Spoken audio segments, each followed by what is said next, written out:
Donc, bienvenue à tous. On va parler aujourd'hui d'e-commerce et donc de l'équation gagnante pour développer son e-commerce. Hein. L'idée, c'est de voir comment les fondamentaux de l'e-commerce sont restés depuis les débuts de l'e-commerce toujours viables et comment aujourd'hui, ce qui change principalement, c'est la façon de les déployer. Donc, on va démarrer juste par une petite présentation de Webpulsar. Donc, Webpulsar, c'est une agence de web collaborative donc, qui accompagne ses clients pour le développement et la gestion de ces sites e-commerce. Donc, sur un accompagnement complet qui comprend l'hébergement, la maintenance, l'évolution, et l'accompagnement pour développer le chiffre d'affaires, hein, puisque nous, on est partie prenante et notre objectif, c'est de faire en sorte que les sites e-commerce de nos clients se développent et on les accompagne pour ça. Et la particularité, c'est donc de travailler sur un modèle d'abonnement que vous pourrez retrouver sur le site. Hein, je ne vais pas passer très longtemps là-dessus. En fait, on a un abonnement qui comprend une première phase de setup et ensuite un abonnement qui est tout inclus et qui permet de travailler en sérénité sans devoir faire des devis à chaque fois. Voilà. On va rentrer tout de suite dans le dur et je vais vous poser quelques questions. Donc l'équation pour développer son e-commerce, voilà, ça apparaît. Donc c'est assez simple, hein, c'est le chiffre d'affaires qui est égal au trafic fois le taux de transformation fois le panier moyen fois la fidélisation. Donc on a effectivement 1, 2, 3, 4 paramètres qui vont déterminer le chiffre d'affaires. Et pourquoi c'est important et pourquoi c'est intéressant de voir cette partie-là? Parce qu'imaginons qu'on veuille augmenter ou doubler son chiffre d'affaires, ce sera beaucoup plus facile d'augmenter chacun des paramètres plutôt que de doubler le trafic ou doubler le taux de transformation ou doubler le panier moyen ou doubler la fidélisation. Hein, et j'ai mis un petit exemple, effectivement, si on part sur une base de trafic de 100 visiteurs avec un taux de transformation d'1%, un panier moyen de 10 euros et une seule commande, on a un chiffre d'affaires de 10 euros. Si vous augmentez chaque paramètre de 10%, donc si vous avez 110 visites, que vous avez 1,1% de taux de transformation, 11 euros de panier moyen, et du coup, une commande, vous augmentez le taux de recommande de 10%, ça vous fait 15 euros de chiffre d'affaires, et donc soit une augmentation de 150%. Donc la logique, c'est de voir rapidement, on va passer en revue ces 4 éléments qui pourraient faire l'objet à chacun de webinaires dédiés, puisqu'il y a beaucoup de choses à dire sur chacun. On va démarrer juste par un petit sondage.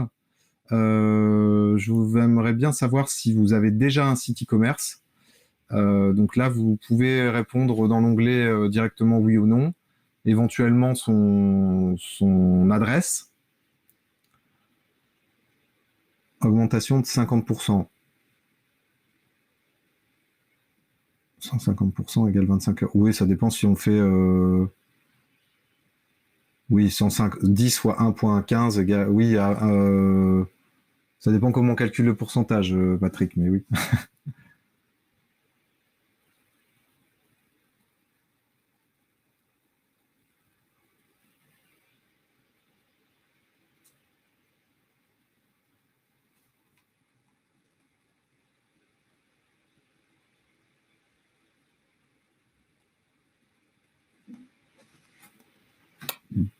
Bouton suivant. Inactif en page 2. Ah. Attends. Non, mais qu'est-ce qu'il y a... Ouais. Alors, donc oui, donc vous avez déjà un site e-commerce, ok. Ah oui, tout le monde a répondu, donc c'est pour ça que ça... Donc là, la question, c'est effectivement, quels sont vos enjeux, vous, pour les mois à venir? Est-ce que c'est concernant le trafic, la conversion, le panier moyen ou la fidélisation?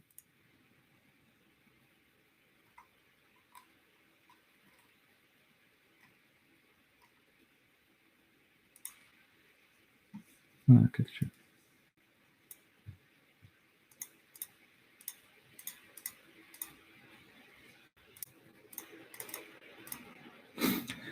Euh, ouais, Patrick, 10 fois 150 divisé par 100 est bien égal à 15. Hein, donc, ça dépend de la façon dont on calcule effectivement les pourcentages, mais mon calcul, c'était 10 fois 150 divisé par 100. Ou alors, du coup, ouais. Et donc, vos enjeux, c'est principalement le trafic. Bah, ça tombe bien parce que c'est ce qu'on avait le plus détaillé. La conversion, le panier moyen, la fidélisation. Ok, eh bien, on va y aller.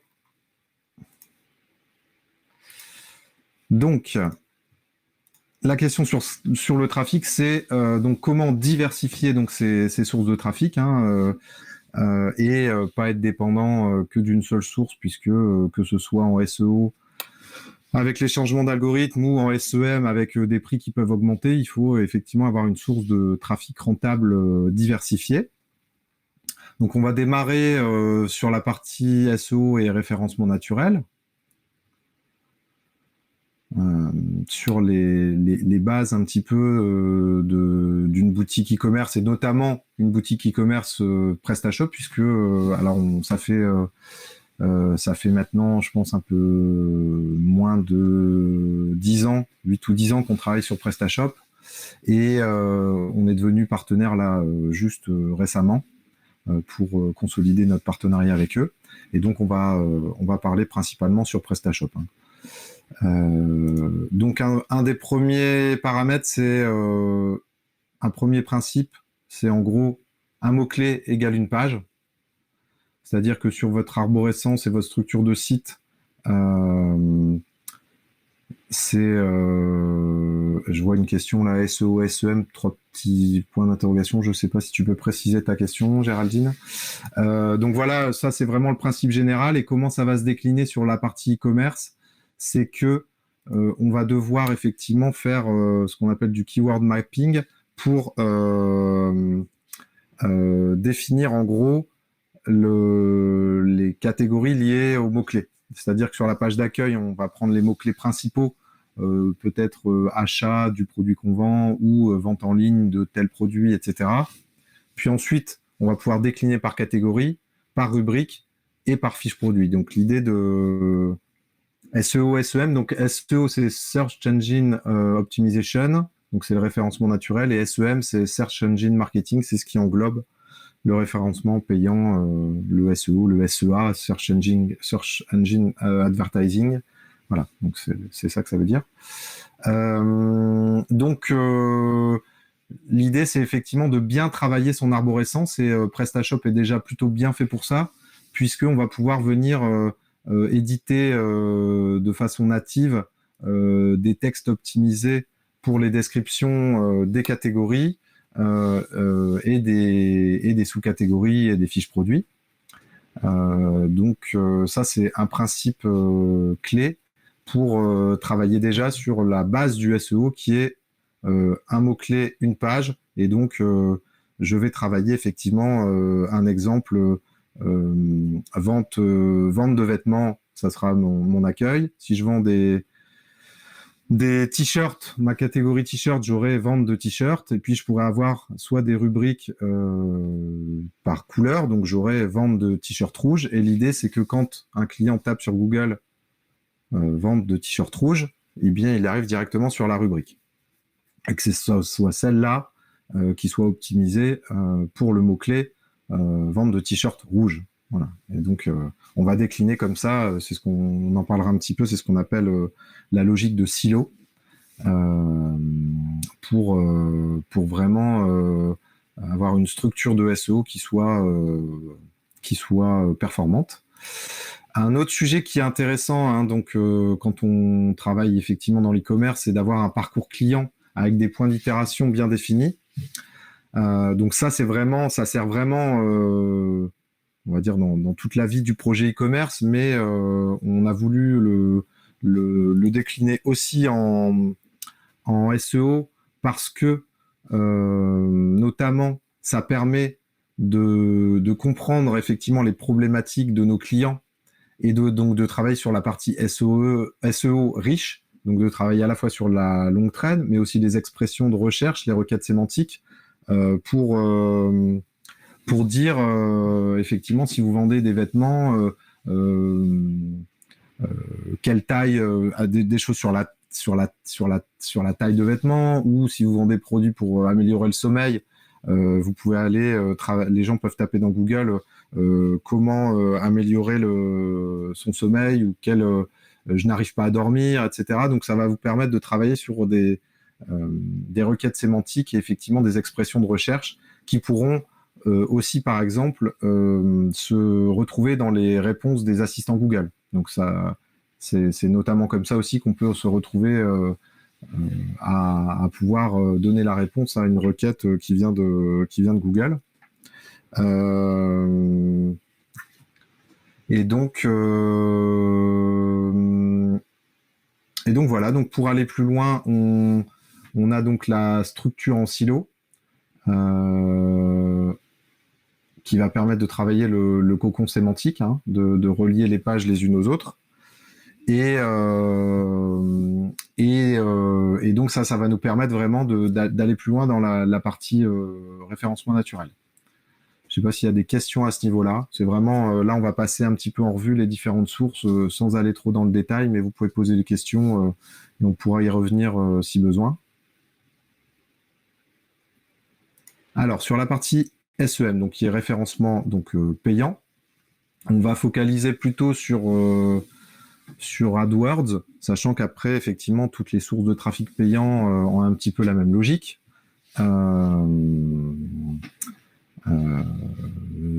Notamment d'enchères et de coûts par clic ou coûts par 1000.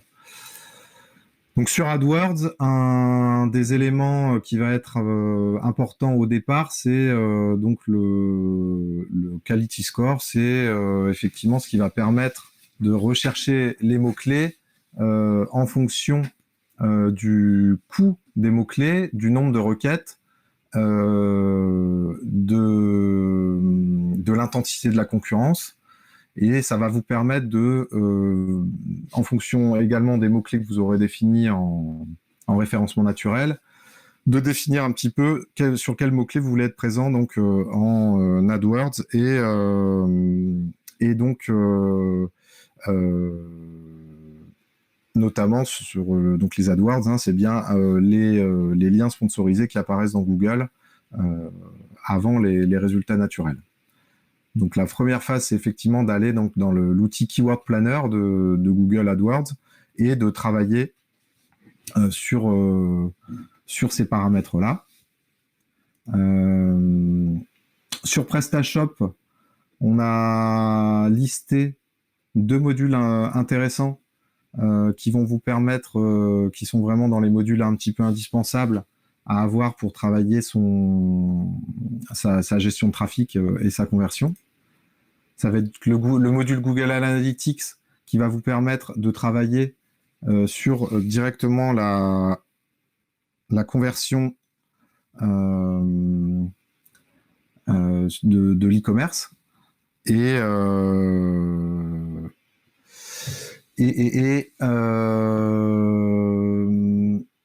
donc d'avoir directement les ajouts au panier, etc., et le chiffre d'affaires directement dans votre Google Analytics. Donc ça va vous permettre d'analyser la conversion. Ensuite, le pixel Facebook. Donc ça, c'est pareil, ça va permettre de travailler sur la conversion et de suivre la conversion des publicités Facebook. Donc là, ça va vous permettre de traquer les événements, les ajouts au panier, etc. Et c'est vraiment important parce que ça va vous permettre d'activer effectivement les campagnes automatisées basées sur la conversion et donc de mettre en route les suivis automatisés un peu l'effet boîte noire, l'intelligence artificielle de Google ou de Facebook qui va automatiquement optimiser les audiences, etc. pour cibler les gens qui ont des besoins en termes d'achat et qui ont déjà acheté et qui sont des audiences susceptibles de générer des commandes. Donc voilà pour ça. Dans les éléments importants à intégrer, c'est l'intégration Google Shopping Donc ça, c'est donc tout ce qui va être autour des comparateurs de prix. Donc pour avoir effectivement le maximum aussi de présence sur Google, hein, puisqu'on voit en termes de Google est vraiment incontournable dans le domaine du e-commerce. Donc Google Shopping, je disais effectivement la présence sur l'onglet. Donc quand on est tous, hein, on va avoir tous les résultats effectivement mélangés, AdWords, Google Images, etc., avec effectivement des petits snippets Google Shopping. Et si les gens vont dans Google Shopping, bien on va voir vos produits présentés avec ceux des concurrents. Donc c'est aussi des systèmes d'enchères et de campagnes intelligentes, puisque on va pouvoir automatiquement, en fonction des objectifs, lancer tout un tas Google va permettre de diffuser sur les meilleurs canaux pour optimiser la conversion. Donc on a vu la partie SEO, la partie SEM, et il y a une partie importante pour l'e-commerce qui est la partie place de marché.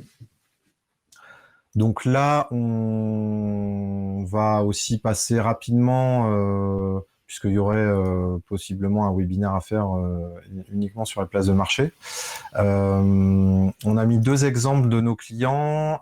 Justement, en fait, l'idée, c'est de vous montrer aussi qu'il y a des marketplaces en fonction des types de produits, puisque Careco, les pièces d'occasion se vendent très bien sur eBay. Par contre, elles se vendent pas a priori sur Amazon. Et inversement, on a un client donc qui vend des vêtements de bébé, qui vend très bien sur Amazon et qui sur eBay a priori aurait pas beaucoup de sens. Donc ça, dans PrestaShop, il y a plusieurs solutions. Soit vous travaillez avec une marketplace principale ou 2 marketplaces et vous pouvez installer des modules dédiés, donc des modules PrestaShop, eBay ou Amazon. Donc là, ces modules, ils vont vous permettre d'exporter les flux de produits vers les marketplaces et de réintégrer les produits dans votre back-office PrestaShop. Et sinon, il y a des logiciels dédiés, notamment Shopping Feed, qui s'appelait avant Shopping Flux, qui vont, eux, permettre de pouvoir avoir une seule plateforme qui va permettre de diffuser dans les différentes marketplaces. Hein, puisqu'il y a tout un tas de marketplaces, Cdiscount, Fnac, La Redoute, Maison du Monde, et on va voir qu'il y a des marketplaces plutôt généralistes et des marketplaces dédiés. Il y a des plateformes qui vont être gérées par Miracle. Donc il va falloir interagir avec cette plateforme. Hein. Les grosses sociétés utilisent souvent eux en tant que marketplace cette plateforme. Et donc pour aller plus loin, si vous êtes sur des produits de niche, eh bien, il faut que vous soyez attentif aux marketplaces thématiques, puisque là, on voit que, par exemple, là, on a un client qui vend des articles de pêche. Les ventes de loisirs, oui, tout à fait, puisque NaturaBuy, alors, faut trouver les marketplaces sur la bonne thématique, mais NaturaBuy, c'est chasse, pêche, tir, collection, donc notre client est venu intégrer ce flux directement pour la marketplace, avec les conditions commerciales, etc. Et donc vous avez vraiment effectivement des sources de trafic. Ça me fait penser aussi que il y a des choses similaires, mais s'il y a des gens qui font de l'e-commerce, on en parlera un petit peu par abonnement ou des box. Il y a également des sites qui comparent les box, donc on peut leur envoyer, on peut sponsoriser aussi des choses pour remonter et faire de la promotion pour sa box e-commerce. Donc après, là, on est vraiment dans le champ des marketplaces thématiques, et là, il faut aller trouver les sujets particuliers qui vont correspondre à votre domaine d'activité. Alors, ok.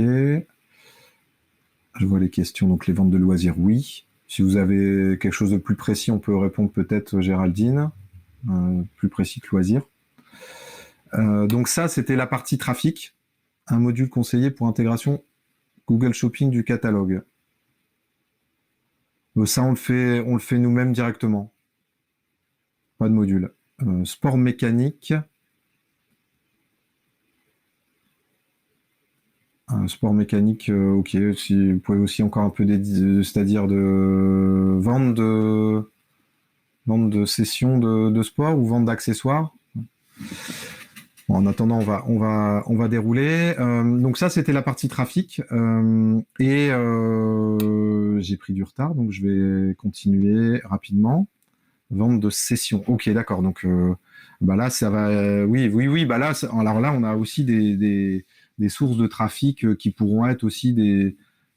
Alors dans ce domaine-là précis, là, j'en ai pas forcément en tête, mais on va avoir des sortes de comparateurs dédiés qui s'assimilent à des marketplaces comme le bien-être pour les gens qui font du bien-être. Donc on a la même chose aussi dans les sports mécaniques. Donc là-dessus, c'est vraiment aller regarder dans votre secteur d'activité, quelles sont les solutions spécialisées sur ce domaine.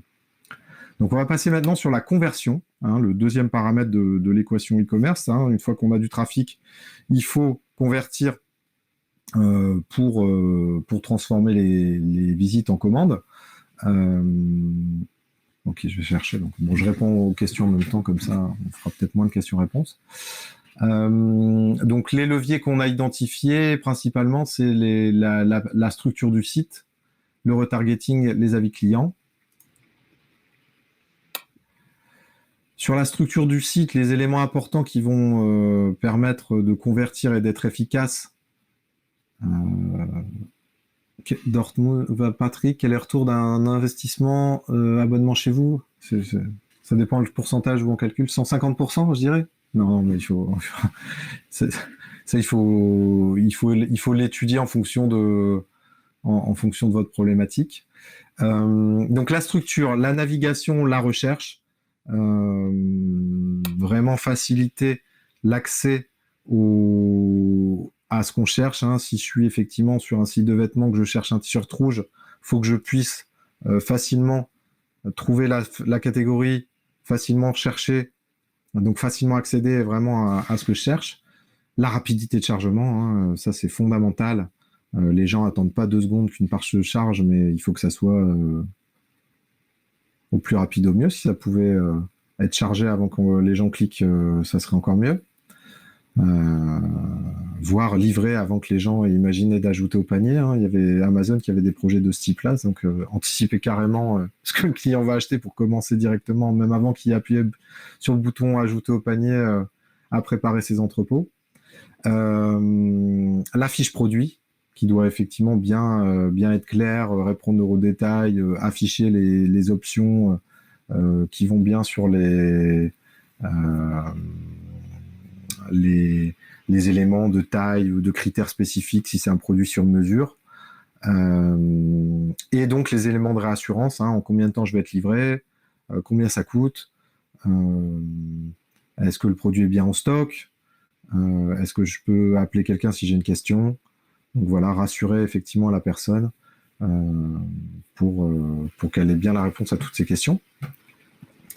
Ensuite, on va avoir des actions pour augmenter la conversion. On va avoir ce qu'on a appelé les relances en termes généraux, et les relances, elles vont dépendre en fait de l'étape dans le parcours d'achat, puisqu'on a vu qu'on a modélisé effectivement les étapes du parcours d'achat. D'abord, les gens se renseignent, ensuite ils vont voir sur le site, ensuite ils vont comparer, ensuite effectivement ils vont acheter ou ils vont mettre au panier, puis ils vont peut-être revenir et faire leur commande après. Donc c'est un parcours d'achat qui peut être un peu long.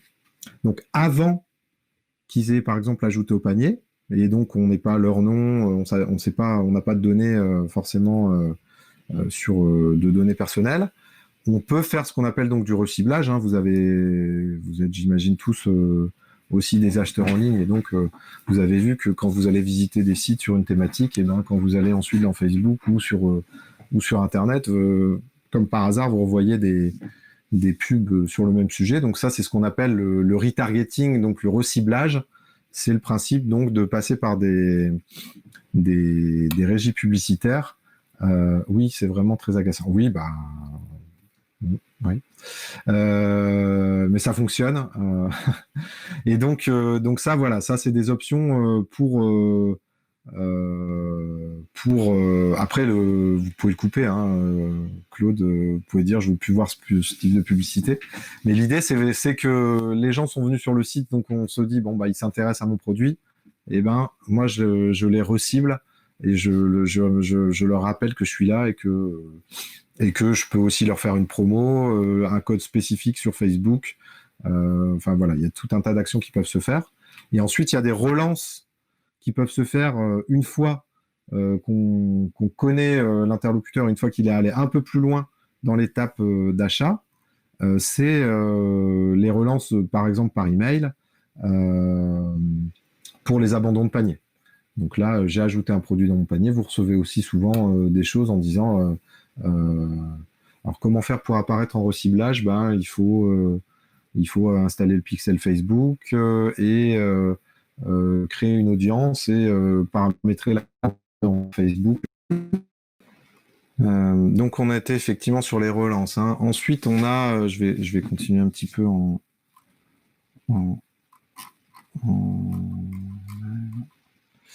on a les parties avis clients, donc sur la réassurance, sachant que les relances, on a des clients aussi donc sur la relance commerciale qui font aussi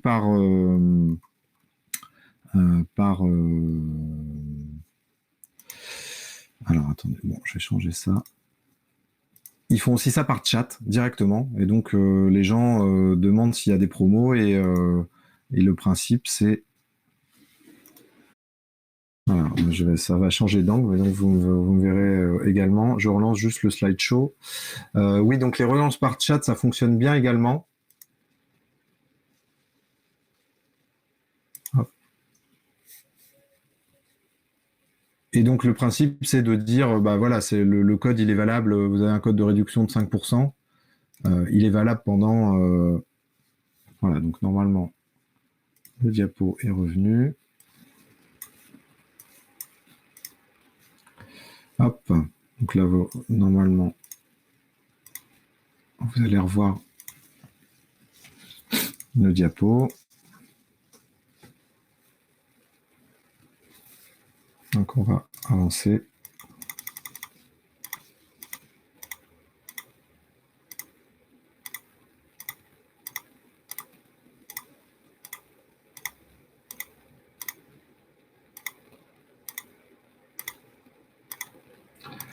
Alors, donc on vous enverra les slides.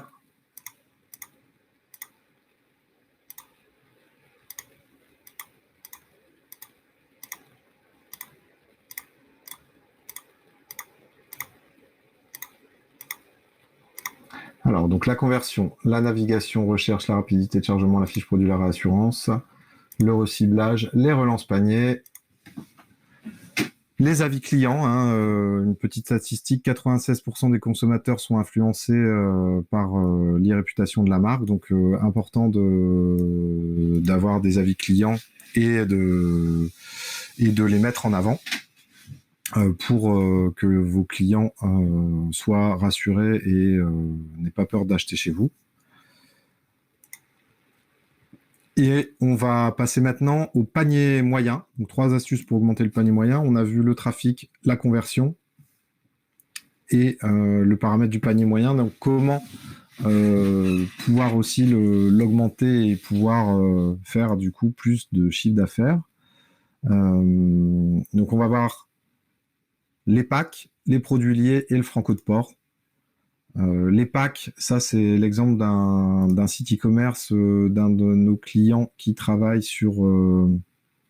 qui vend des fondants et tout simplement plutôt que d'acheter un ou deux fondants, elle a proposé des packs, a configuré ses propres packs avec 10 fondants, 20 fondants, 30 fondants, avec effectivement un prix qui est plus intéressant, on le voit pour 30 puisqu'on a une petite réduction, hein, passer de 10 à 20, pas forcément, mais là on a une petite réduction, mais du coup on passe potentiellement sur un panier moyen plus de 2 fois supérieur. On va avoir les produits liés, donc là on est dans les logiques traditionnelles de commerce, hein, du cross-selling C'est-à-dire vous avez acheté ce produit-là, est-ce que vous voulez acheter un produit complémentaire? Donc ça peut être directement sur la fiche produit ou sur le panier ou même après, hein, pour éventuellement faire de la recommande. Et puis l'upselling, c'est-à-dire vous avez acheté un produit, est-ce que vous ne seriez pas intéressé par un produit de gamme supérieure? Et le Franco de port, ça c'est assez intéressant aussi pour inciter vos clients à passer des commandes plus importantes, surtout si vous avez des produits qui sont pas forcément chers. C'est de leur dire, il y a effectivement les frais de port offerts à partir de 25, 30, 40 euros d'achat. Là, c'est ce qui a été fait aussi pour les fondants. Si vous atteignez tel montant de panier, on vous offre les frais de port. Et ça, ce qui peut être aussi intéressant, c'est d'aller afficher un message qui soit dynamique, c'est-à-dire plus que X euros pour atteindre le montant de frais de port gratuits. Alors, on voit qu'il y a des questions qui se tapent. Et enfin, donc ça, c'était 3 astuces rapides sur la partie augmentation du panier moyen. Sur la fidélisation, qui est le dernier paramètre de l'équation, mais nous, la logique, c'est d'automatiser effectivement son marketing. Entre les packs et le Franco, il y avait quelle astuce? Il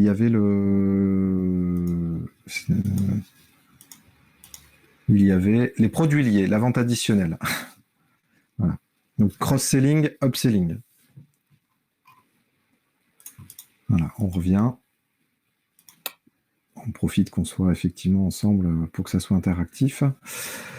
Et donc, effectivement, on peut noter 3 leviers, les promotions, les newsletters et des systèmes d'abonnement également qui peuvent être intéressants dans l'e-commerce. Donc, les promotions, l'idée, c'est de pouvoir, avec PrestaShop, on a un système qui nous permet de configurer tout un tas de systèmes promotionnels en fonction de clients, en fonction de règles de panier, sur des catégories spécifiques. Donc, ça nous permet vraiment de faire de l'animation commerciale et faire en sorte effectivement que les clients viennent et reviennent et du coup soient incités à passer effectivement une nouvelle commande. Hein. On a ensuite les newsletters. Donc là, nous, on couple ça, on peut coupler ça, notamment là chez notre client Carp Concept, qui vend du matériel aussi donc pour la pêche à la carpe, à un outil de marketing automation qui s'appelle Mautic. Donc ça, c'est un outil qui va permettre de définir des segments de clients comme vous voulez les considérer, de leur envoyer automatiquement des emails en fonction d'événements, et d'être lié directement à PrestaShop, notamment sur les clients et sur un certain nombre d'événements qui vont vous permettre de relier des événements du site à des actions. Donc là, c'est vraiment un système configurable. Donc il faut définir des règles, hein, notamment comme on l'a vu par rapport au parcours client. On peut définir des étapes et des relances automatisées à J+7, à J+10, en fonction de ce qui se passe sur le panier, en fonction de si c'est un client qui revient régulièrement. On peut vraiment personnaliser les messages. Et un dernier exemple qui est l'exemple de l'abonnement. Donc ça, c'est un site e-commerce qui vend des produits bio. Ça, c'est le modèle un peu Amazon Prime. Et en fait, l'idée, c'est de dire, vous payez un abonnement et vous avez accès à des produits moins chers ou à des avantages exclusifs. Chez Amazon Prime, on paye 50 euros par an et on a accès aux frais de port gratuits en livraison express. Et bien là, en fait, le principe, c'est qu'ils font payer 89 euros par an ou 69 euros par an pour pouvoir avoir accès à des produits moins chers. Donc eux, ils ont 4000 clients. 4000 clients fois 89 euros, ils ont déjà le chiffre d'affaires assuré. Donc ça leur fait, ils sont pas uniquement dépendants du montant de commande. Et du coup, le client, étant abonné à ce service, il va bien sûr avoir tendance à commander au maximum et à centraliser ses commandes chez un seul e-commerçant. Si vous vendez effectivement des vêtements ou des accessoires d'un type particulier et qu'il y a un abonnement, par exemple, qui vous offre accès qui vous donne accès à des avantages, vous aurez tendance, ça peut être des avantages comme même un retour prolongé, un essai gratuit. Enfin, là, en l'occurrence, eux permettent aussi d'avoir un mois d'essai euh, avant de s'abonner. Donc, c'est un levier assez fort de fidélisation. Et ça dépend un petit peu ça dépend un petit peu de votre activité. Eh bien, j'ai terminé avec quelques difficultés techniques, mais voilà, on est arrivé au bout quand même, et on n'a pas perdu tout le monde. Alors merci, merci d'être resté. On peut maintenant répondre à quelques questions. J'en ai répondu un petit peu tout au long du webinaire.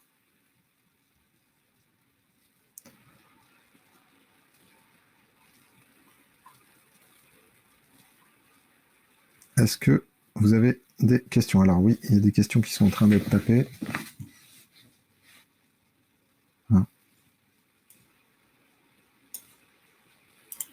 Ok.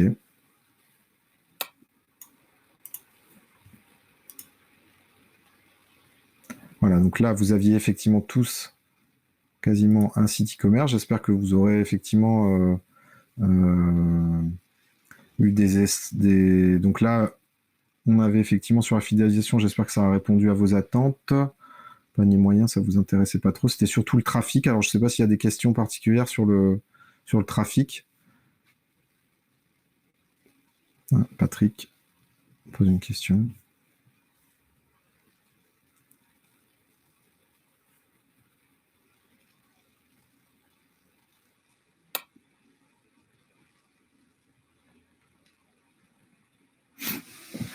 Alors oui, vous pouvez bien sûr effectivement revenir vers nous. Mon produit est génialissime, mais commercialement, c'est un bid. Je pense qu'il faut en parler après le webinaire. D'accord. Là, vous pouvez effectivement cliquer et prendre contact avec nous.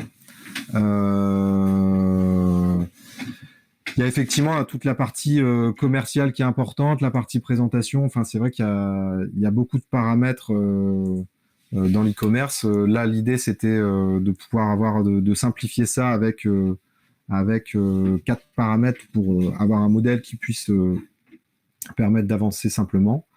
Ok, Géraldine, au revoir. Et voilà. Bon, je ne sais pas s'il y a d'autres questions. Non, 6 participants. Sinon, on va arrêter là. Donc, vous avez un lien là sur aller plus loin si vous voulez nous contacter.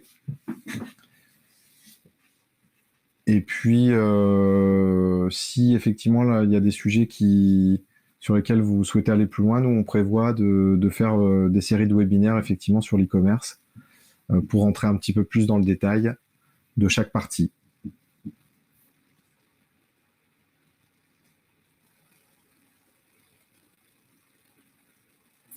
Bon, eh ben écoutez, je pense que tout le monde a eu le temps de cliquer. On va refermer ça. De toute façon, vous pouvez aller sur le site.